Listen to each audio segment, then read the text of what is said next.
classifying bump stocks as mash guns. The rule set a deadline for individuals to destroy or turn in their bump stocks, making their possession illegal. This decision sparked controversy and legal challenges from various groups, including gun rights advocates who argued that the ATF's reclassification exceeded the agency's statutory authority and violated the Second Amendment rights of gun owners. However, courts generally upheld the ATF's authority to reclassify bump stocks, emphasizing the agency's discretion in interpreting and applying existing laws. In response to the ATF's reclassification, some members of Congress proposed legislation to explicitly ban bump stocks, resulting in the passage of the bump stock ban in March 2019. This legislation amended the definition of a mash gun under federal law to include bump stocks and other similar devices. But in April 2023, a second federal appeals court struck down the nationwide ban to bump stocks devices. A three-judge panel of the 6th U.S. Circuit Court of Appeals in Cincinnati, Ohio, sided with a Kentucky man, anesthesiologist Scott Harden, who had sued to challenge the rule in 2019. The court said that the Bureau of Alcohol, Tobacco, Firearms, and Explosives went beyond its legal authority when it banned the devices by classifying them as mash guns parts in 2017. The New Orleans-based Fifth Circuit already struck down the ban in a separate case in January 2023. President Joe Biden's administration has asked the U.S. Supreme Court to hear its appeal of that decision, saying it threatens significant harm to public safety. At first, when Harden claimed in his lawsuit that the rule went beyond ATF's authority, U.S. District Judge David Hale disagreed, ruling in favor of the ATF. Then, Sixth Circuit Judge Ronald Lee Gilman wrote that the 1934 law must be interpreted according to the rule of lenity, which requires ambiguity in a criminal statute to be resolved in criminal defendants' favor. Because the relevant statutory scheme does not clearly and unambiguously prohibit bump stocks, we are bound to construe the statute in Harden's favor, the judge wrote. Circuit Judge David McKeith joined in the opinion. Circuit Judge John Bush wrote in a separate concurring opinion that the federal law was not ambiguous and clearly did not cover bump stocks. Other opponents of the ban also argue that bump stocks do not fall under the definition of illegal guns in federal law. The ATF, on the other hand, says they do, a position now being defended by the Biden administration. Sadly, they did not win the battle with Harden. We are happy with this decision and hope the ATF recognizes its duty to abide by the law as written, instead of unilaterally replacing statutory definitions with agency-created definitions which wrongfully criminalize legal conduct, said Alan Cobb, a lawyer for Harden. Biden's controversial budget. President Biden's budget proposal for fiscal year 2024 includes a whopping $1.9 billion for the ATF, a massive increase of millions of dollars from the previous year's budget. The proposal comes as the ATF faces increased scrutiny over its efforts to further regulate firearms, which includes the implementation of the multiple controversial rules we've just seen. If approved, Biden's budget would increase funding for the ATF by roughly $200 million, or 13.6%, compared to the fiscal year 2023 budget. It would also mark a $663 million increase, or 50%, from former President Obama's final budget in fiscal year 2017. According to the White House, the additional funding would go towards further regulating the firearms industry, including implementing the bipartisan Safer Communities Act, creating gun trafficking strike forces, and enforcing background checks. Republican lawmakers have taken steps to combat the ATF's rules, including introducing legislation that would expand the rights of gun owners across the country, such as protecting the gun rights of full-time travelers. Some lawmakers have also demanded ATF Director Stephen Dettelbach testify before the House Judiciary Committee over the agency's efforts to implement its new rules. Beyond the ATF funding, Biden's $6.9 trillion budget proposal has received sharp criticism from Republicans in Congress, with some referring to it as funky voodoo accounting. NCLA's request on ATF's unilateral bump stock ban. The new Civil Liberties Alliance, a nonpartisan, nonprofit civil liberties organization, has filed a brief agreeing that the U.S. Supreme Court should grant the U.S. Solicitor General's cert petition in the Garland versus Cargill case. How many guns has the ATF lost?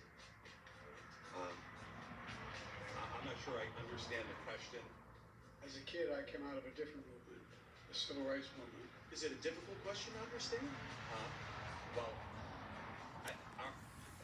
extraordinary courage for them to stand up here and retell the story. I don't know if you're referring to any particular incident or... As many of you out there and your parents, relatives, and or victims yourself. No guns were lost. They were stolen by an individual who's now in prison.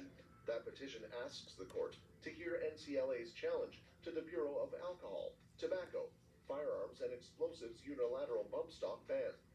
Contrary to the Solicitor General, however, NCLA's brief urges the court to affirm the recent en banc decision of the U.S. Court of Appeals for the Fifth Circuit, which held that ATF's regulatory ban conflicts with the federal statute defining machine guns. ATF issued a final rule in 2018 defining semi-auto firearms with bump stocks as mash guns, which federal law prohibits. That rule reversed ATF's long-standing recognition that bump stock-equipped firearms are not illegal mash guns. The rule required NCLA's client, Texas gun shop owner and Army veteran Michael Cargill, and 500,000 other Americans, to either destroy or turn in legally purchased bump stocks. In January, the en banc U.S. Court of Appeals for the Fifth Circuit ruled in Cargill versus Garland that banning bump stocks requires an act of Congress, a major victory for NCLA.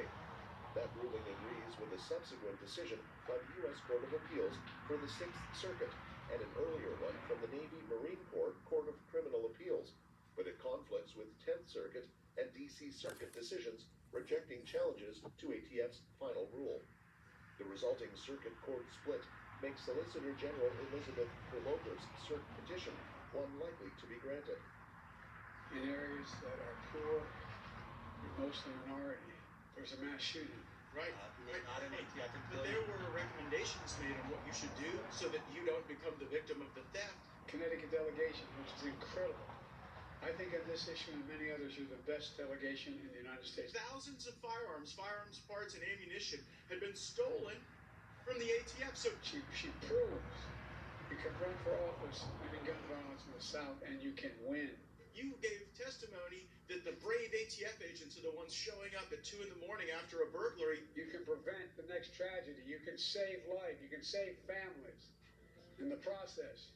But it seems as though in this case, you were the one burglarized. Why have you not followed the recommendations? The Constitution provides that only Congress may enact new criminal laws. Congress adopted a statute banning mash guns in 1986 that did not mention bump stocks. ATF is not authorized to draft regulations expanding the reach of criminal laws beyond the scope of what Congress prohibited. NCLA urges the Supreme Court to resolve this issue and safeguard Americans' rights against administrative agency power grabs.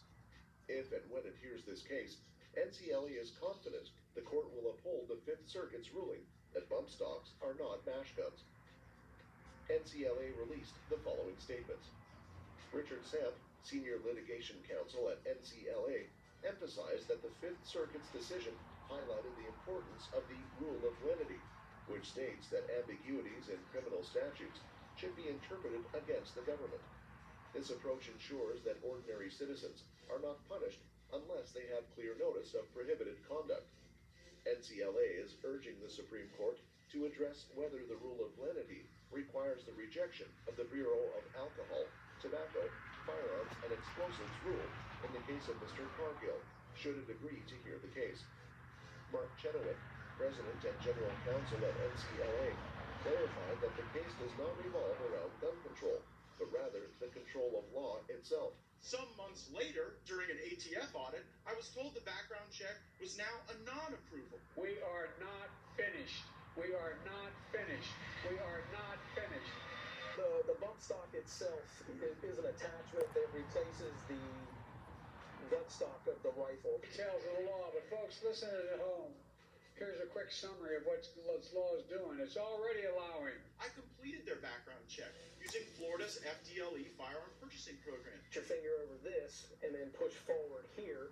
It basically will put your finger on that trigger. To run enhanced background checks on young people under 21 trying to buy a firearm. He expressed concerns that if the ATF is allowed to rewrite statutes, such as banning bump stocks, it sets a dangerous precedent for the agency to exert more power than Congress intended.